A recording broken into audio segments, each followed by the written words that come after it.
رب کائنات نے بھی ہمیں مانگنے کا سلیقہ سکھایا۔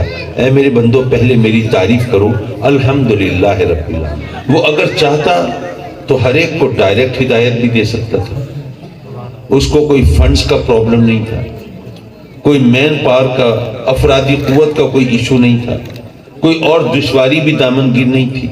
وہ جو چاہے سو کرے، اس کی بارگاہ میں کسی کو دم مارنے کی مجال نہیں۔ لیکن اس نے ہر ایک کو ڈائریکٹ ہدایت نہیں دی، بلکہ ہدایت دینے کے لیے انبیاء کرام علیہم السلام کو مبعوث فرمایا۔ ایک بات یہ سمجھیے کہ ویسے تو ہمیں ہر سب کچھ اللہ ہی دیتا ہے، اس کے دیے بغیر تو کسی کو کچھ مل ہی نہیں سکتا۔ بے شک ہم جو بھی مانگتے ہیں اسی سے مانگتے ہیں، لیکن ہم جو کچھ مانگتے ہیں اپنی مرضی سے مانگیں وہ علیحدہ بات ہے، لیکن جو کچھ مانگنے کا اس نے حکم دیا ہے وہ کیا ہے؟ اہدنا الصراط المستقیم۔ یہ سورہ فاتحہ یہ مانگنے کا وہ سلیقہ اور طریقہ ہے جو رب کائنات نے اپنے بندوں کو خود تلقین فرمایا ہے۔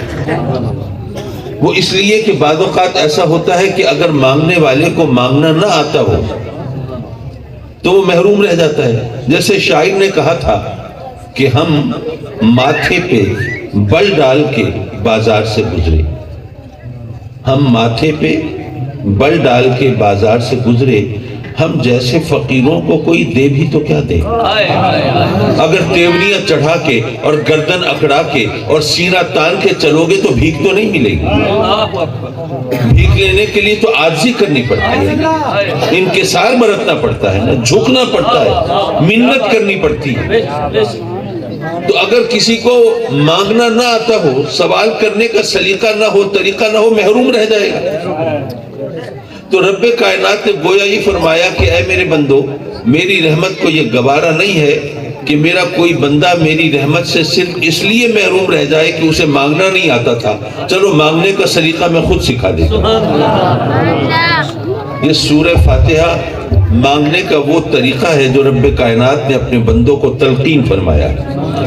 دیکھیے ہم کسی سے مانگنے جائیں تو پہلے اس کی تعریف کرتے ہیں، جی آپ بڑے سخی ہیں، بڑے فیاض ہیں، بڑے دیالو ہیں، بڑا چرچا سنا ہے آپ کی سخاوت کا، لوگ کہتے ہیں جو بھی اس دروازے پہ جاتا ہے پھر خالی نہیں آتا ہے۔ میں بھی بڑی امید باندھ کے بڑی آس لگا کے آیا ہوں۔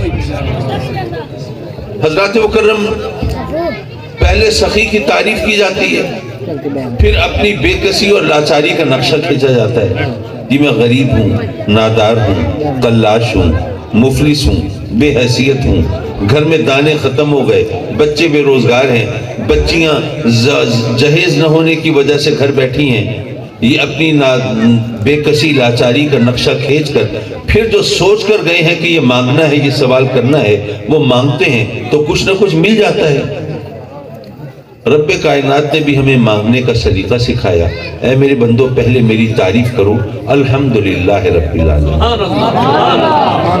اگر آپ غور کریں تو اس مختصر سی آیت میں رب کائنات نے تمام تعریفوں کو سمو کے رکھ دیا ہے۔ وہ کیسے؟ دیکھیے فرض کیجئے ایک بچہ ہو، کم سن ہو، نوعمر ہو، لیکن سلیقے اور طریقے والا ہو، ادب آداب سے پوری طرح آشنا ہو، بولتا ہو تو الفاظ کا انتخاب بھی بڑا اچھا ہوتا ہو، ایٹیکیٹس، مینرز، سلیقہ طریقہ وہ تمام چیزوں سے واقف ہو، تو لوگ کہتے ہیں یار کسی اچھے گھر کا بچہ ہے، اچھے ہاتھوں میں پلا ہے، اچھائی نظر آ رہی ہے بچے میں، خوبی دکھائی دے رہی ہے بچے میں، لیکن تعریف ہو رہی ہے پالنے والے کی۔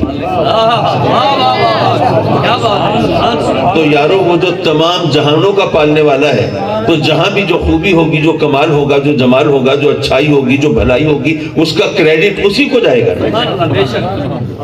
تو یہ ایک مختصر سے جملے میں، ایک مختصر سی آیت میں وہ تمام تعریفیں سمو کے رکھ دی کہ وہ تمام جہانوں کا رب، تمام کائنات کا پالنہار، پروردگار۔